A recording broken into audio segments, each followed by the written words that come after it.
भैया के बजावल बा दिवाकर बाबा के स्टूडियो में।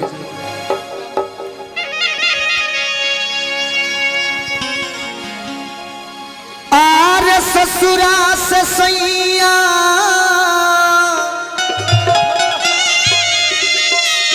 चापू बाबा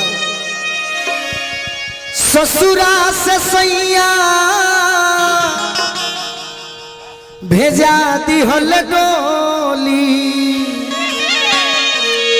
असंग साया साड़ी लाल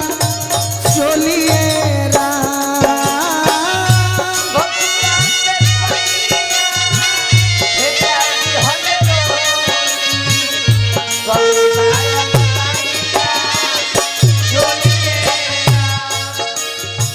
अरे ससुरा से सैया भेजा दी हल डोली संग साया साड़ी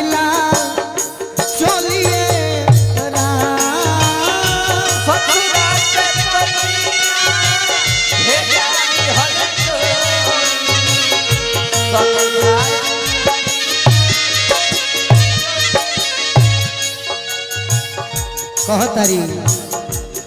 लूरा सहूर भरा पूरा नहीं सीखनी अब हिल बनी भाला भोलिए राम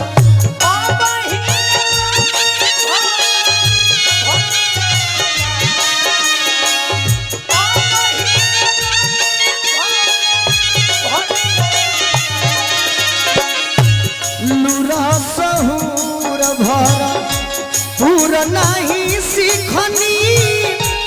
अब हिल बनी भाला भोलिए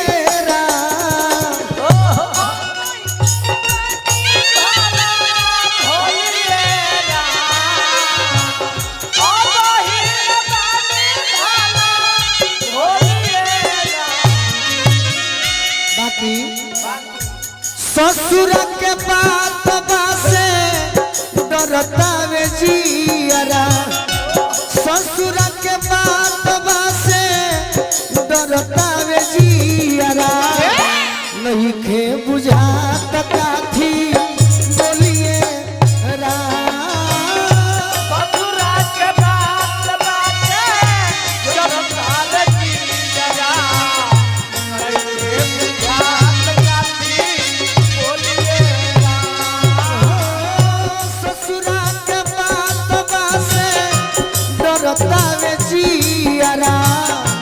नहीं खे बुझा तो काथी बोलिए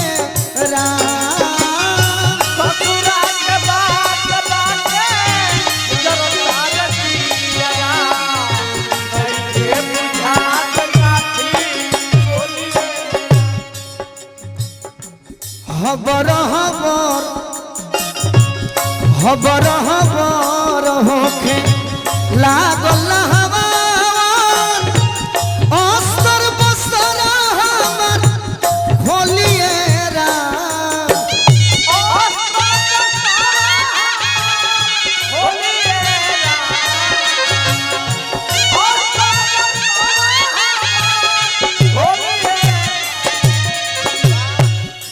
मुकेश भैया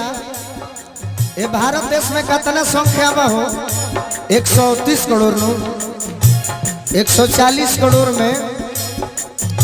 125 करोड़ लोग ये गीत के सुने वाला बड़े 5 करोड़ बड़े जनभी के गीत चलता तो जिन यूट्यूब वाला भाई ना चढ़ी है तो उनका 5 करोड़ व्यूअर मिली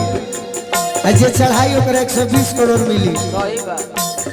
जे ना चढ़ाई तो जन्म जो स्वार्थी तो है बा अपना फायदा खातिर काम निकलने बा तो हमें हमार शिकायत हुई हमें हमनी के बड़ाई बा आखिर हम जानते क्या है सही बा हबर हबर हो खेला गला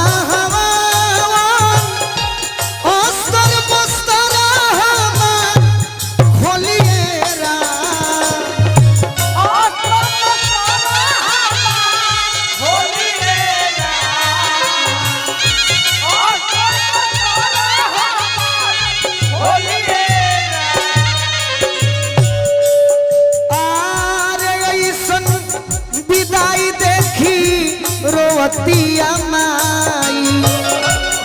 ऐसन विदाई देखी रोवतिया माई बैठी के अपना हटोली